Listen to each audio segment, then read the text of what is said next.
क्या आप जानते हैं कि यूपीएससी में AIR 1 लाने के बाद भी आपको अपना होम स्टेट मिलना पक्का नहीं है?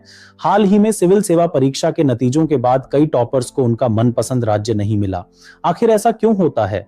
नमस्कार दोस्तों, आज हम बात करेंगे यूपीएससी की सबसे महत्वपूर्ण पॉलिसी, कैडर एलोकेशन पॉलिसी के बारे में।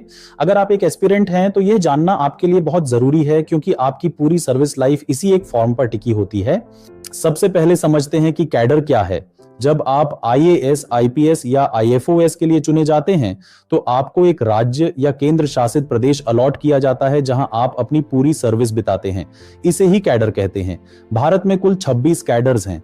2017 की नई पॉलिसी के अनुसार भारत को 5 जोन में बांटा गया है। जोन 1 में पंजाब, हरियाणा, राजस्थान और AGMUT जैसे राज्य आते हैं। जोन 2 में उत्तर प्रदेश, बिहार और झारखंड हैं।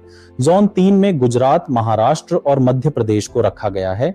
जोन 4 में पश्चिम बंगाल और नॉर्थ ईस्ट के राज्य हैं, जबकि जोन 5 में तेलंगाना, कर्नाटक और तमिलनाडु जैसे दक्षिण भारतीय राज्य शामिल हैं।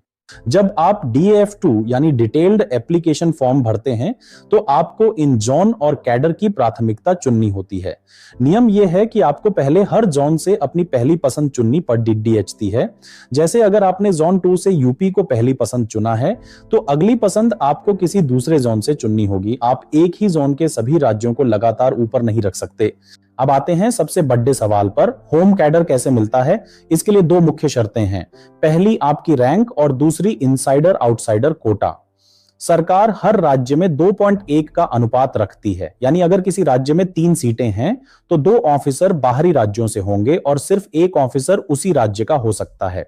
मान लीजिए आप उत्तर प्रदेश से हैं और वहां इस साल सिर्फ 5 इनसाइडर सीटें खाली हैं।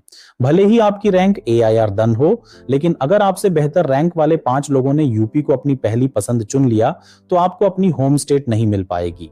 कैडर अलॉटमेंट में आपकी रैंक के साथ साथ आपकी कैटेगरी और उस साल की वैकेंसी भी बहुत बड़ा रोल निभाती है।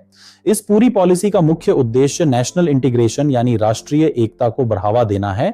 यही कारण है कि एक उत्तर भारतीय ऑफिसर को दक्षिण में और एक दक्षिण भारतीय ऑफिसर को उत्तर पूर्व में सेवा करने का मौका मिलता है, ताकि वे पूरे भारत को समझ सकें।